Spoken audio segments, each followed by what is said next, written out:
Hello दोस्तों, स्वागत करता हूं आप लोग को अपने चैनल एसएन मैथ स्टडी पे। आशा करता हूं आप लोग अच्छे होंगे और मस्त होंगे। जैसा कि आज मेरा चैप्टर 1 का क्लास है, वास्तविक संख्या। तो वास्तविक संख्या के बारे में जानेंगे, वास्तविक संख्या क्या होता है, उसके प्रकार के बारे में जानेंगे।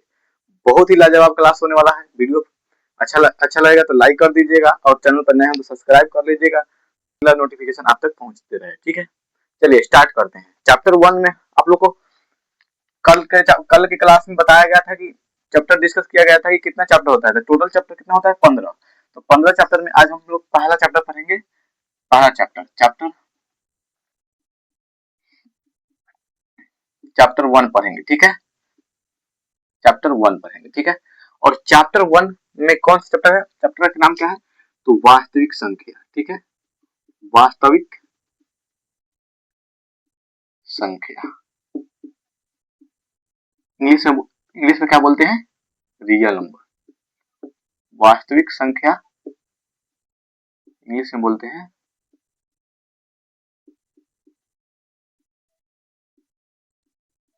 Real number. ठीक है,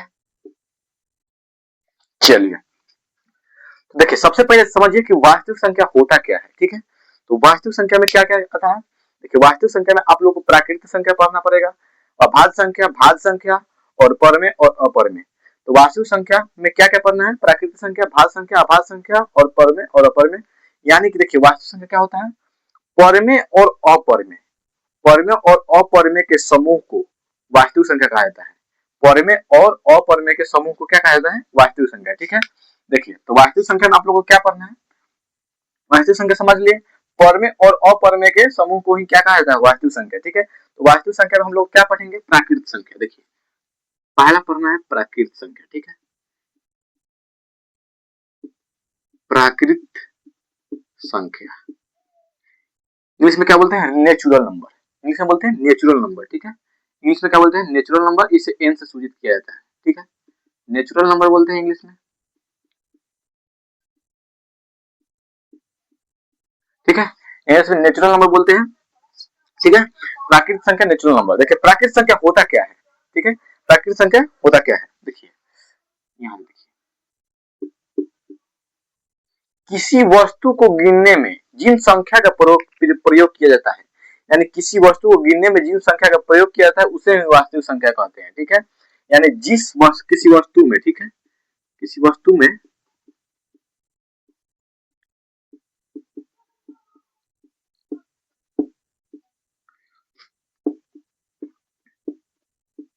किसी वस्तु में जिन संख्या को गिनने के लिए प्रयोग किया जाता है, जिन संख्या को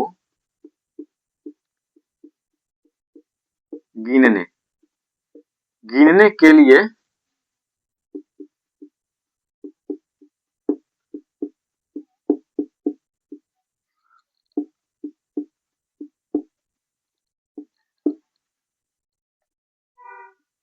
के लिए प्रयोग किया जाता है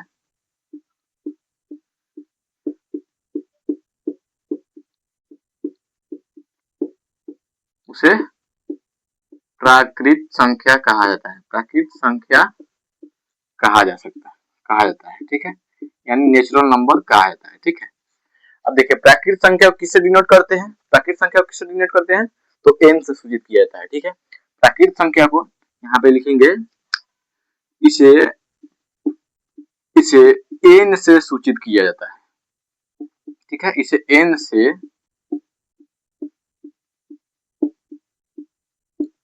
सूचित किया जाता है। ठीक है,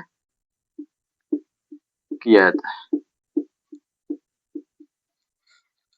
आप लोग अच्छे से नोट्स बनाइएगा और सजा सजा के नोट्स में लिखिएगा। ठीक है, इसे एन से सूचित किया जाता है। ठीक है, अब जैसे देखिए, एग्जाम्पल के रूप में क्या ले लेंगे? जैसे देखिए, जैसे 1 2 3 4 5 डैश डैश डैश अनंत तक जाएगा। ठीक है, कहां तक जाएगा? अनंत तक। इसे ही प्राकृतिक संख्या बोलते हैं। ठीक है, यानी किसी वस्तु में जिन संख्या को गिनने के लिए प्रयोग किया जाता है, किसी वस्तु को जिन संख्या में किसी वस्तु को जिन संख्या में गिनने के लिए प्रयोग किया जाता है, जिन संख्या में गिनने के लिए प्रयोग किया जाता है उसे ही वास्तविक संख्या कहते हैं। ठीक है, उसे क्या कहते हैं? वास्तविक संख्या। इसे n से सूचित किया जाता है। और जैसे में 1 2 3 4 5 अनंत। अब क्वेश्चन पूछा जाता है सबसे छोटी प्राकृतिक संख्या क्या होता है, सबसे छोटी प्राकृतिक संख्या। देखिएगा सबसे छोटी प्राकृतिक संख्या तो ये 1 से स्टार्ट हो रहा है, ठीक है, किससे स्टार्ट हो रहा है, 1 से। तो सबसे छोटी प्राकृतिक संख्या क्या हो जाएगा, सबसे छोटी प्राकृतिक संख्या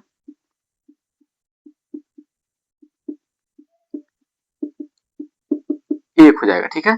सबसे छोटी प्राकृतिक संख्या क्या हो जाएगा, 1 हो जाएगा, क्योंकि 1 से स्टार्ट हो रहा है अनंत पर खत्म हो रहा है। और वही पूछा जाएगा सबसे बड़ी प्राकृतिक संख्या किसे कहते हैं, सबसे बड़ी प्राकृतिक संख्या, यानी सबसे बड़ी प्राकृतिक संख्या किसे कहते हैं, बड़ी, ठीक है।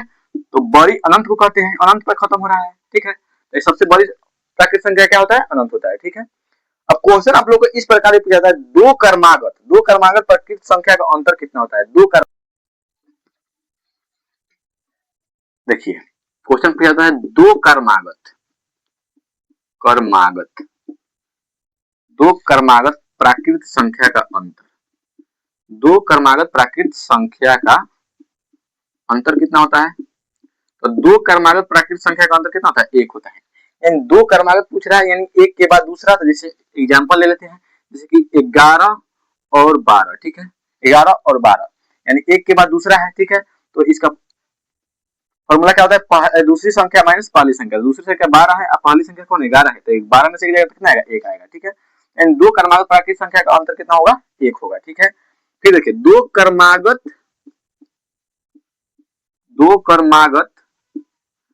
प्राकृतिक संख्या का मौसा कितना होगा, मौसा यानी HCF कितना होगा, तो HCF भी इसका कितना होगा, 1 ही होगा। जैसे कि दो क्रमागत तो एक के बाद दूसरा है, तो 9 यहाँ पे ले लीजिए 10।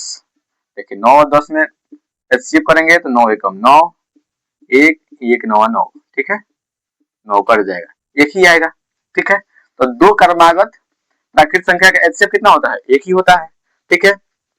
अब चलिए अब देखिए प्राकृतिक संख्या का योग क्या होता है, प्राकृतिक संख्या का योग, प्राकृतिक संख्या का योग, प्राकृतिक संख्या का योग, प्राकृतिक संख्या का योग कितना होता है, योग देखिए योग होता है n इंटू n प्लस 1 बटे में 2, यही इसका फॉर्मूला होता है, ठीक है। कोई पूछेगा प्राकृतिक संख्या के योग का फॉर्मूला क्या होता है, तो n into n plus 1 by 2, ठीक है। चलिए तो प्राकृतिक संख्या किसे कहते हैं, किसी वस्तु को गिनने में जिस संख्या का प्रयोग किया जाता है उसे वास्तविक संख्या कहते हैं। किसी वस्तु को गिनने में जिस संख्या का प्रयोग किया जाता है उसे वास्तविक संख्या कहते हैं। इसे n से सूचित किया जाता है। और वास्तविक संख्या कौन सा है, 1 2 3 4 अनंत तक जाएगा, ये वास्तविक संख्या है, ठीक है। अब पूछ देंगे कि सबसे छोटी प्राकृतिक संख्या क्या होता है, सॉरी प्राकृतिक संख्या का किसे कहते हैं, वास्तविक संख्या तो परिमेय और अपरिमेय को समूह को ही वास्तविक संख्या कहा जाता है, लेकिन प्राकृतिक संख्या किसे कहते हैं, तो किसी वस्तु को गिनने में जिस संख्या का प्रयोग किया जाता है उसे प्राकृतिक संख्या कहते हैं, ठीक है। इसे n से सूचित किया जाता है, ठीक है, इसे n से सूचित किया जाता है। जैसे 1 2 3 4 5, अब पूछ दिया जाएगा कि सबसे छोटी प्राकृतिक संख्या क्या है, तो 1 है, और सबसे बड़ी प्राकृतिक संख्या क्या है, तो अनंत है, ठीक है। और दो क्रमागत प्राकृतिक संख्या का अंतर कितना होता है, 1 होता है, यानी दो क्रमागत का मतलब एक के बाद दूसरा। दो क्रमागत प्राकृतिक संख्या का मौसा कितना होता है, 1 ही होगा।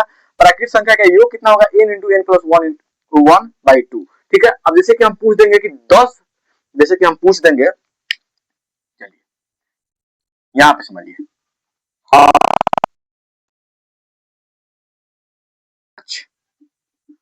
प्रथम 5 प्राकृत संख्या का योग, ठीक है, प्रथम 5 प्राकृत संख्या का योग क्या होगा, ठीक है, क्या होगा। देखिए तो 5 पूछ रहा है, ठीक है, 5 यानी, तो देखिए सबसे पहले समझिए प्राकृत संख्या का योग कितना होता है, तो n इंटू n प्लस में 1 अब बटा में 2 होता है, ठीक है। तो n का मान कितना है, प्रथम 5 कह रहा है तो 5, तो 5 इंटू 5 प्लस में 1 अब बटा में कितना है, 2 है, ठीक है। देखिए 5 इंटू 5 प्लस 1 हो गया। अब देखिए 5 1 कितना होता है, 6, 5 1 कितना होता है, 6। बोलमास के नियम से पहले ब्रैकेट का काम करते थे, 5 1 6 और 6 में गुना करेंगे तो 6 5 30, यानी कि 30 बाई बटा 2 हो जाएगा, कटेगा 15, तो इसका क्या हो जाएगा आंसर 15, ठीक है। यानी प्रथम 5 प्राकृतिक संख्या का योग कितना होता है, 15। यानी प्राकृतिक संख्या का योग पूछे निकालने के लिए तो इस फॉर्मूला से निकाल लेंगे, n into n plus 1 by 2। चलिए दूसरा क्या पढ़ना है आप लोग को, पूर्ण संख्या, दूसरा क्या पढ़ना है, पूर्ण संख्या। यहां से स्टार्ट करते हैं।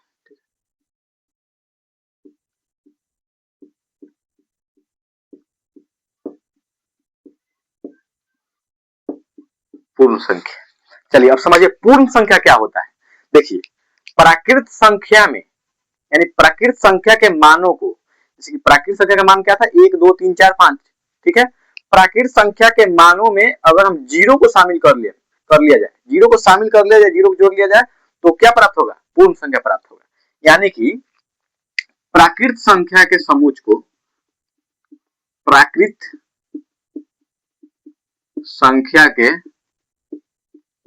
समुच्चय में, ठीक है, समुच्चय में शून्य को, यानी जीरो को, शून्य को शामिल कर लिया जाए, शामिल कर लिया जाता है,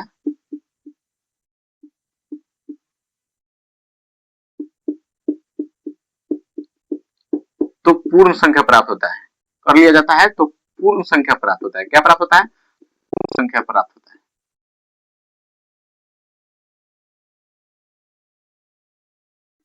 होता है, ठीक है। चलिए, यानी प्राकृत संख्या के मानों में अगर जीरो को हम शामिल कर लेते हैं तो हमें क्या प्राप्त हो जाएगा, पूर्ण संख्या हो जाए। देखिए प्राकृत संख्या हमारा क्या क्या है, देखिए प्राकृत संख्या हमारा 1 2 3 4 डैश डैश डैश अनंत तक है, ठीक है। अब इसमें क्या करना है, जीरो को शामिल कर लेना है। जीरो को शामिल कर लेंगे तो क्या आ जाएगा, यही पूर्ण संख्या हो जाएगा। तो इसका एग्जाम्पल क्या हो जाएगा, जीरो से लेकर अनंत तक, यही हमारा क्या हो जाएगा, पूर्ण संख्या। अब देखिए पूछा जाता है क्वेश्चन, सबसे छोटी पूर्ण संख्या क्या होता है। तो सबसे छोटी पूर्ण संख्या क्या होता है, सबसे छोटी पूर्ण संख्या क्या होता है, सबसे छोटी पूर्ण संख्या तो जीरो होता है। सबसे छोटी पूर्ण संख्या क्या होता है, जीरो से स्टार्ट होता है, जीरो होगा। और सबसे बड़ी पूर्ण संख्या क्या हो जाएगा, सबसे बड़ी पूर्ण संख्या क्या होता है, अनंत। सबसे बड़ी पूर्ण संख्या क्या होता है, अनंत होता है, ठीक है। इतना समझ में आ गया। चलिए प्राकृत संख्या किसे कहते हैं, तो प्राकृत संख्या किसे कहते हैं, तो किसी वस्तु को गिनने में जिस नंबर का प्रयोग होता है उसे प्राकृत संख्या कहते हैं। पूर्ण संख्या किसे कहते हैं, प्राकृत संख्या के मान में अगर जीरो को शामिल कर लिया जाता है तो उसे पूर्ण संख्या कहते हैं, ठीक है, पूर्ण संख्या कहते हैं। चलिए अब तीसरा क्या पढ़ना है आप लोग को, पूर्णांक पढ़ना है। तीसरा क्या पढ़ना है, पूर्णांक, ठीक है। तीसरा क्या है, पूर्णांक। इस बात को आप लोग अच्छी तरीके से याद करें, ऑब्जेक्टिव क्वेश्चन में पूछा जाता है, ठीक है। पूर्णांक क्या होता है, चलिए समझिए पूर्णांक क्या होता है। तो प्राकृत पूर्णांक क्या होता है, पूर्ण संख्या के मानों में, पूर्ण संख्या के मानों में प्राकृत संख्या के ऋणात्मक मान को ऐड किया जाता है, मतलब शामिल किया जाता है, तो हमारा पूर्णांक प्राप्त होता है, ठीक है। यानी कि पूर्ण संख्या हमारा कौन है, 0 1 2 3 4, ठीक है। 0 1 2 3 4 है, 0 1 2 3 4 है ये। अब इसी में हम प्राकृत संख्या के ऋणात्मक मान, ऋणात्मक मतलब माइनस, ऋणात्मक मान को शामिल कर लेते हैं, यानी कि माइनस का 1 माइनस का 2 माइनस का 3 इसको शामिल कर लेते हैं, तो हमारा क्या प्राप्त होगा, तब वो पूर्णांक प्राप्त हो जाएगा, ठीक है। क्या प्राप्त होगा, पूर्णांक प्राप्त होगा, ठीक है। चलिए क्या लिखा जाएगा, पूर्ण संख्या के समुच्चय में, पूर्ण संख्या के समुच्चय को, पूर्ण संख्या के समुच्चय, पूर्ण संख्या के समुच्चय में, पूर्ण संख्या के समुच्चय में प्राकृत संख्या के, प्राकृत संख्या के समुच्चय या मान, प्राकृत संख्या के मानों को, प्राकृत संख्या के मानों को, प्राकृत संख्या के ऋणात्मक मानों को, ऋणात्मक ऋणात्मक मानों को, ऋणात्मक मानों को शामिल कर लिया जाता है, शामिल कर लिया जाए, कर लिया जाए, कर लिया जाए तो पूर्णांक प्राप्त होगा। तो क्या प्राप्त होगा, पूर्णांक प्राप्त होगा, ठीक है। पूर्णांक प्राप्त होता है, ठीक है, प्राप्त होता है। चलिए तो आप लोग को बताया गया है, आप लोग को क्या बताया गया है, पूर्ण संख्या क्या होता है, कौन कौन सा है, तो 0 1 है, तो पूर्ण संख्या हमारा 0 1 2 3 और 4 4 5 डैश डैश डैश अनंत तक, ठीक है। तो ये पूर्ण संख्या है। अब देखिए प्राकृत संख्या के ऋणात्मक मानों के, यानी कि माइनस का 1 माइनस का 2 माइनस का 3 और माइनस का 4 माइनस का 5 डैश डैश से कहां तक जाएगा, ठीक है। अब देखिए ये हमारा ऋणात्मक पूर्णांक है, ये हमारा क्या है, पूर्णांक कितना प्रकार होता है, तो दो प्रकार होता है, धनात्मक पूर्णांक और ऋणात्मक पूर्णांक। तो ये हमारा माइनस में है तो ऋणात्मक पूर्णांक हो जाएगा, ये ऋणात्मक पूर्णांक, और ये क्या हो जाएगा, धनात्मक पूर्णांक, ठीक है। ये हमारा धनात्मक पूर्णांक हो जाएगा। तो क्या आपसे पूछा जाएगा क्या 4 एक पूर्णांक है, तो क्या 4 एक पूर्णांक है, तो हाँ बिल्कुल है, क्योंकि 4 यहाँ पे है। जीरो, क्या 0 एक पूर्णांक है, तो हाँ 0 भी पूर्णांक है क्योंकि 0 है यहाँ पे। -5 के 5 भी पूर्णांक है, ठीक है। चलिए हमारे साथ आप लोग देखिएगा, प्राकृत संख्या, प्राकृत संख्या क्या है, क्या है, प्राकृत संख्या, ठीक है। 1 2 3 4 डैश डैश डैश अनंत, ठीक है। पूर्ण संख्या 0 से स्टार्ट होता है, पूर्ण संख्या 0 से स्टार्ट होगा, 1 2 3 4 डैश डैश डैश कहां तक मिलेगा, अनंत तक होगा, ठीक है। पूर्णांक क्या हो जाएगा, पूर्णांक माइनस का 4 माइनस का 5 माइनस, गलती हो गया, देखिए 0 1 2 3 4 डैश डैश अनंत तक, इधर माइनस का 1 माइनस का 2 माइनस का 3, ठीक है, अनंत तक जाएगा, ठीक है, अनंत तक, ठीक है। चलिए तो आपसे क्वेश्चन कैसे पूछा जा सकता है, क्या सभी पूर्ण संख्या, क्या सभी प्राकृत संख्या पूर्ण संख्या हो सकता है, यानी क्या सभी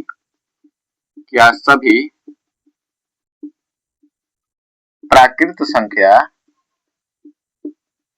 संख्या पूर्ण संख्या हो सकता है, पूर्ण संख्या होता है, बताइए पूर्ण संख्या होगा क्या,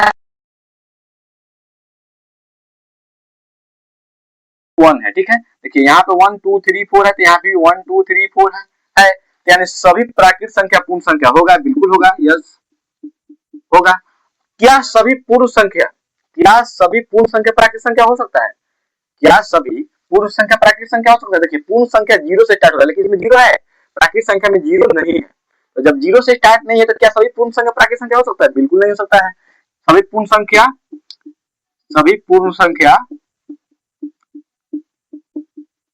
प्राकृत संख्या नहीं होगा, ठीक है, नहीं हो सकता है, ठीक है। सभी पूर्ण संख्या प्राकृत संख्या नहीं हो सकता, लेकिन सभी प्राकृत संख्या पूर्ण संख्या होगा, ठीक है। चलिए क्या सभी पूर्ण संख्या, क्या सभी, देखिए क्या सभी पूर्ण संख्या पूर्णांक संख्या हो सकता है, देखिए क्या सभी पूर्ण संख्या पूर्णांक हो सकता है। देखिए यहाँ पे देखिए इसमें भी 0 है, यहाँ भी 0 है, 1 2 3 4 है, तो यहाँ भी 1 2 3 4 है, तो इसका आंसर क्या होगा, हाँ सभी पूर्ण संख्या पूर्णांक हो सकता है, यानी सभी पूर्ण संख्या पूर्णांक होगा, पूर्णांक होगा। एग्जाम में क्वेश्चन पूछा जाता है, क्या सभी पूर्ण संख्या प्राकृत संख्या हो सकता है, क्या सभी प्राकृत संख्या पूर्ण संख्या हो सकता है, क्या सभी पूर्ण संख्या पूर्णांक हो सकता है, क्या सभी पूर्णांक प्राकृत संख्या हो सकता है। इस टाइप का क्वेश्चन आप लोग के एग्जाम में पूछा जाता है, ठीक है। तो क्या सभी पूर्ण संख्या पूर्णांक होगा, तो बिल्कुल होगा, क्योंकि 0 से स्टार्ट हो। लेकिन क्या क्या सभी पूर्णांक पूर्ण संख्या हो सकता है, क्या सभी पूर्णांक पूर्ण संख्या हो सकता है, क्या सभी पूर्णांक प्राकृत संख्या हो सकता है, प्राकृत संख्या हो सकता है, बिल्कुल हो सकता है। क्या सभी पूर्णांक प्राकृत संख्या, देखिए पूर्णांक, पूर्णांक में किससे स्टार्ट होगा, -1 -2 -1 -2 -3, ठीक है, 0 1 2 है, तो इसमें देखिए इसमें सिर्फ 1 से स्टार्ट हो रहा है, माइनस स्टार्ट नहीं हो रहा, ये नहीं होगा। क्या सभी पूर्णांक प्राकृत संख्या होगा, तो नहीं होगा, इसका आंसर क्या होगा, नहीं, ठीक है। क्यों नहीं होगा, क्योंकि देखिए इसमें यहाँ पे देखिए पूर्णांक में क्या है, माइनस है, लेकिन प्राकृत संख्या में माइनस है नहीं है, बिल्कुल नहीं है। तो क्या सभी पूर्णांक प्राकृत संख्या होगा, बिल्कुल नहीं होगा, ठीक है। क्या सभी पूर्णांक प्राकृत संख्या होगा, नहीं होगा। चलिए क्या सभी, क्वेश्चन पूछा जा सकता है, क्या सभी पूर्ण संख्या एवं प्राकृत संख्या पूर्णांक हो सकते हैं, सभी पूर्णांक, सभी प्राकृत एवं पूर्ण संख्या प्राकृत संख्या हो सकते हैं, सभी सभी पूर्ण संख्या एवं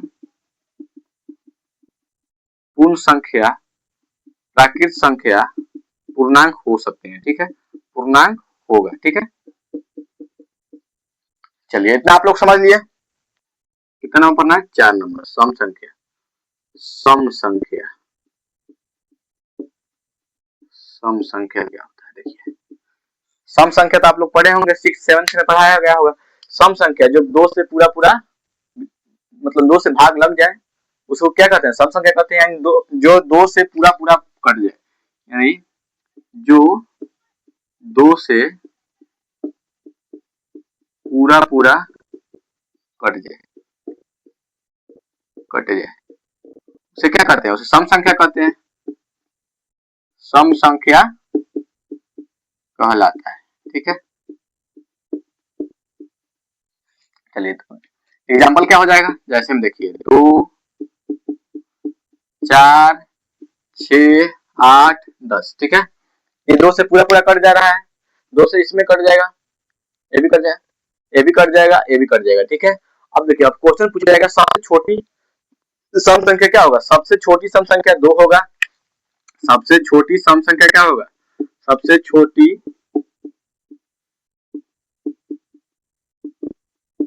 सम संख्या कितना होगा 2।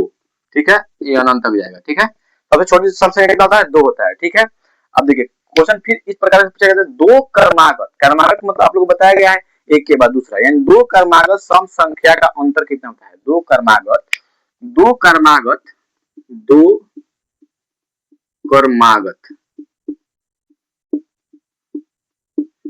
सम संख्या का अंतर, दो क्रमागत सम संख्या का अंतर कितना होता है, दो क्रमागत सम संख्या का अंतर कितना होता है, देखिए क्रमागत का मतलब एक के बाद दूसरा यानी 2 4। ठीक है, जैसे देखिए क्रमागत मतलब जैसे 2 ले लिए 4 ले लिए। ठीक है, तो 4 से भाग देंगे यानी घटाएंगे चाहे भाग देंगे बात वही है, 4 से 2 में घटाएंगे तो कितना 2 ही आएगा, दो क्रमागत सम संख्या का अंतर कितना होगा 2 हो जाएगा। ठीक है, दो सबसे छोटी सम संख्या क्या होता है 2 होता है। ठीक है, अब 2 होता है। ठीक है, दो क्रमागत सम संख्या का मौसा कितना होगा, मौसा यानी एचसीएफ कितना होगा, दो क्रमागत सम संख्या का मौसा कितना होगा, एचसीएफ कितना होगा, तो 2 ही होगा।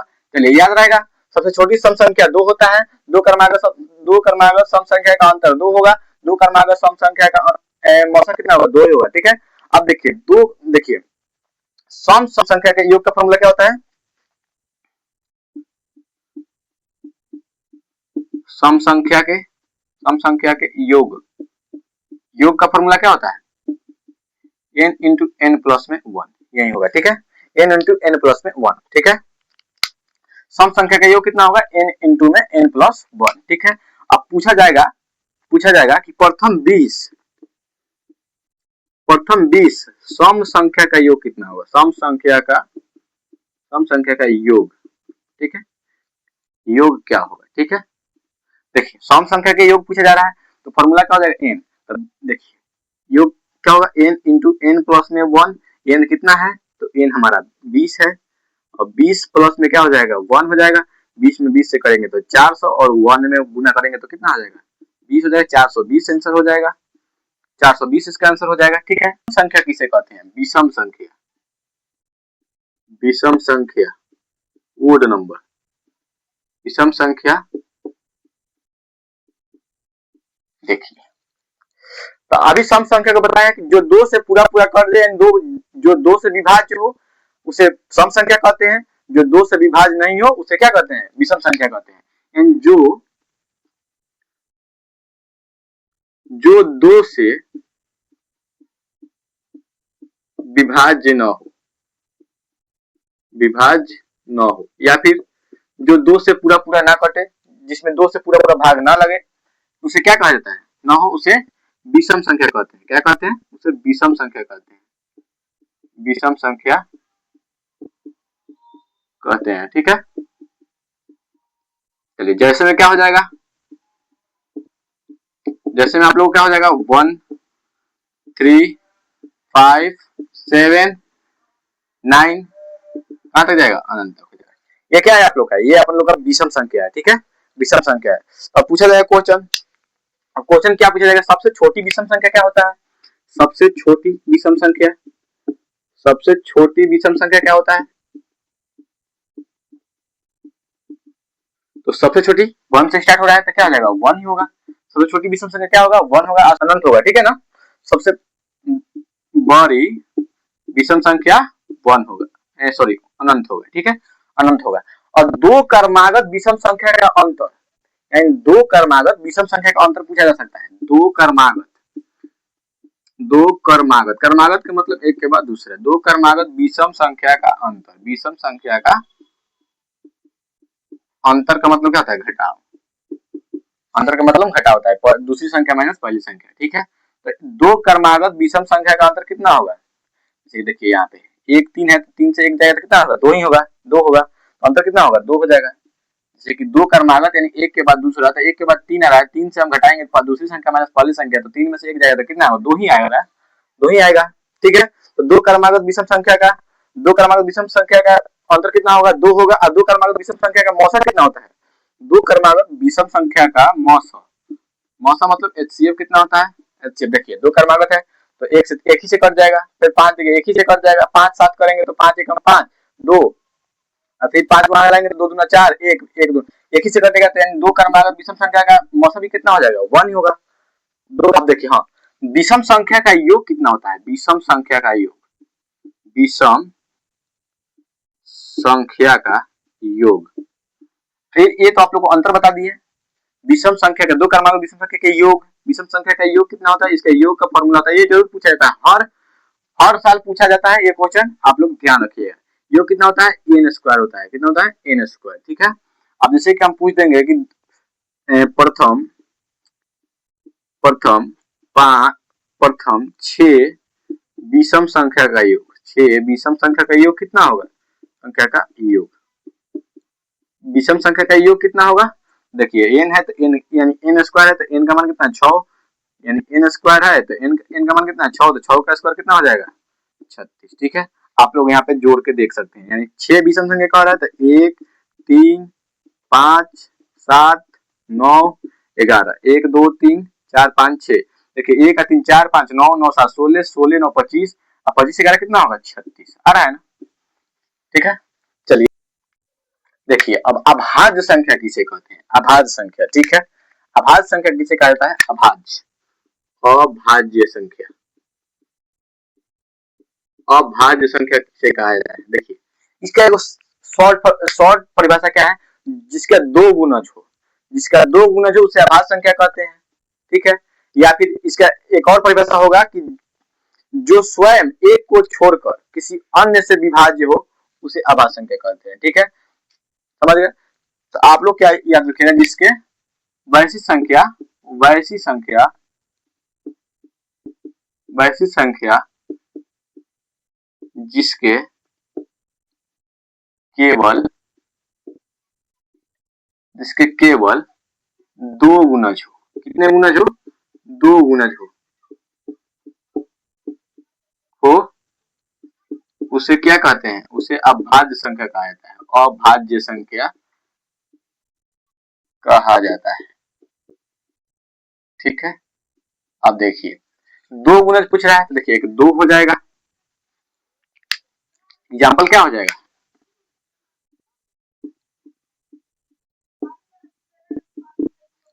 2 हो जाएगा, देखिए दो इसका दो गुणज होगा ना, एक ये स्वयं से कटेगा, एक ये स्वयं से कटेगा, एक एक से कटेगा, इसका गुणज कितना हो रहा है, 2 हो रहा है, यानी एक से कटेगा और 2 से कटेगा, ठीक है।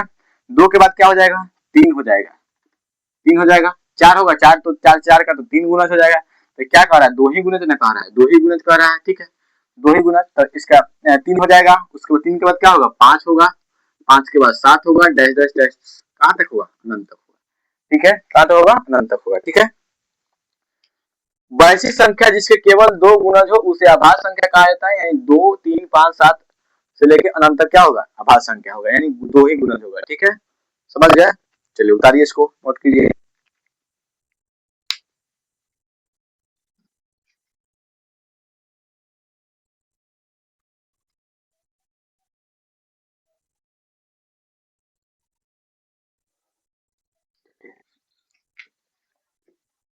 अनंत तक है, ठीक है, अनंत तक, यानी कि यहाँ पे 7 के बाद क्या हो जाएगा आप लोग का, 11 होगा, 11 के बाद 13 हो जाएगा, एक 13 के बाद आप लोग का क्या होगा, 13 के बाद 17 हो जाएगा, 17 के बाद आप लोग का 23 हो जाएगा, 23 के बाद आप लोग का क्या हो जाएगा, 29 हो जाएगा, 29 के बाद क्या होगा आप लोग का, 29 के बाद एक 31 हो जाएगा, 31 के बाद 37 हो जाएगा, 37 हो जाएगा, 37 के बाद एक 41 हो जाएगा, ठीक है, 41 के बाद क्या हो जाएगा, 41 के बाद एक आपका आप लोग का 43 हो जाएगा, 43 होगा, हाँ 43 हो जाएगा।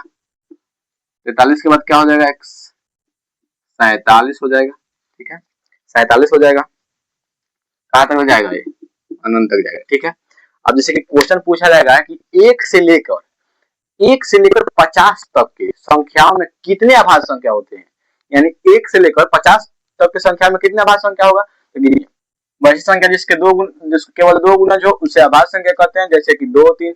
हाँ जा 1 से लेकर 50 तक की संख्या में कितने अभाज्य संख्या होते हैं, तो 15 होते हैं, 15, ठीक है।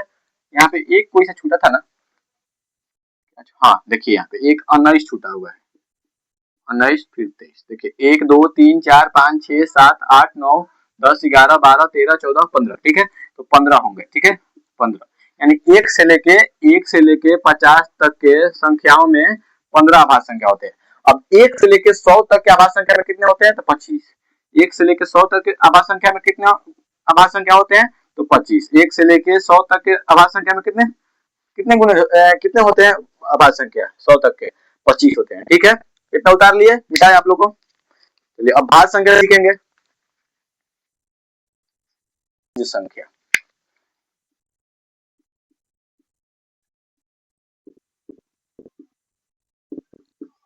भाज्य संख्या, देखिए अभाज्य संख्या में क्या था, जिसे केवल दो गुणज हो, लेकिन भाज्य संख्या में 2 से अधिक गुणज हो उसे भाज्य संख्या कहते हैं, यानी 2 से अधिक गुणज हो, ठीक है, उसे क्या कहते हैं, भाज्य संख्या कहते हैं, ठीक है,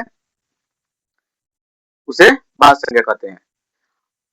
चलिए जिसके जिसके वैसी संख्या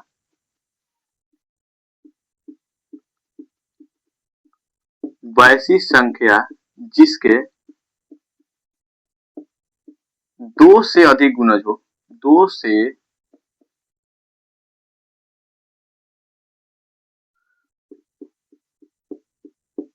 गुणज हो उसे भाज्य संख्या कहते हैं, उसे भाज्य संख्या कहते हैं, ठीक है। भाज्य संख्या उसे क्या कहते हैं, भाज्य संख्या कहते हैं, ठीक है। जैसे में क्या हो जाएगा, जैसे कि 2 से अधिक गुणज कह रहा है, ठीक है, तो जैसे में क्या हो जाएगा, जैसे में क्या होगा, जैसे में आप लोग का 4 हो जाएगा, 6 हो जाएगा,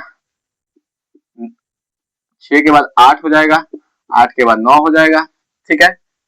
9 के बाद क्या होगा, 10 भी हो जाएगा आप लोग को। देखिए 2 से अधिक गुणज कह रहा है, 2 से अधिक गुणज कह रहा है, यानी कि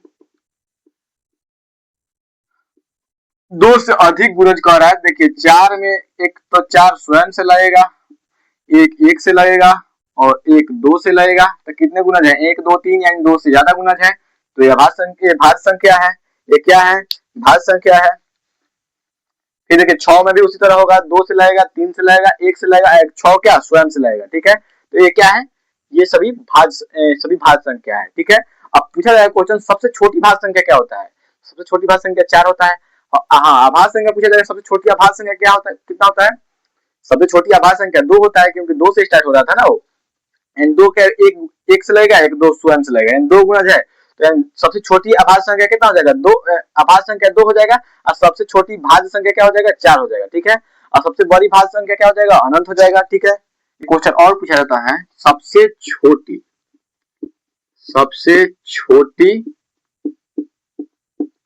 अभाज्य संख्या, अभाज्य संख्या और सबसे छोटी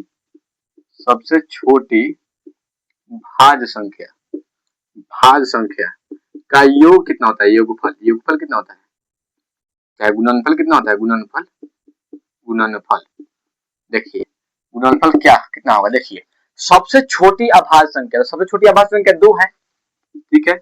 उसके बाद देखिए सबसे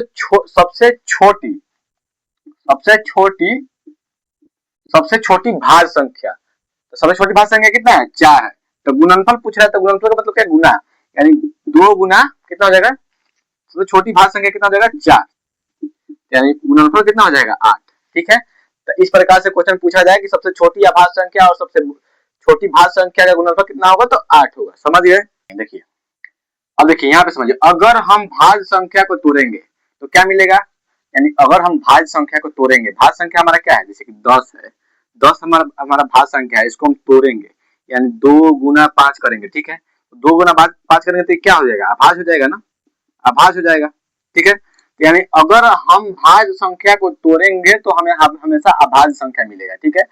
अगर अभाज्य संख्या को गुना करेंगे यानी अभाज्य संख्या को गुना करेंगे, अभाज्य संख्या गुना करेंगे जैसे कि 2 गुने 3 गुने 5 गुने 7, इसको अगर गुना करेंगे तो 2 गुना 2 3 6 5 30 3 7 21 210, कितना आएगा 210 आएगा, ठीक है। यानी अगर अभाज्य संख्या को गुना करें तो भाज्य संख्या ही प्राप्त होगा, ठीक है। अगर हम भाज्य संख्या को तोड़ेंगे तो अभाज्य संख्या ही मिलेगा, ठीक है। इतना समझ गए। आपके आप लोग का एक बुक में एक क्वेश्चन है आप लोग का, ठीक है। एक आप लोग का बुक में क्वेश्चन है 7 गुना 13, 13 गुना 11 प्लस में 13, ठीक है। ये आप लोग बुक का क्वेश्चन है, यानी पूछा जाएगा कि यह अभाज्य है, अभाज्य है कि भाज्य है, अभाज्य है, अभाज्य है या भाज्य है, ठीक है, या भाज्य है, ठीक है, या क्या है भाज्य है, ठीक है। तो ये तो भाज्य संख्या है, ठीक है, क्योंकि इसको गुना करेंगे तो कितना आएगा, अब मतलब ये तो अभाज्य संख्या है लेकिन गुना करेंगे तो क्या मिलेगा, भाज्य संख्या मिलेगा, गुना करने पर भाज्य संख्या मिलेगा कि नहीं, ठीक है। देखिए इसको कैसे बनाएंगे, अब पूछा जाएगा कि भाज्य संख्या है तो क्यों है, ठीक है।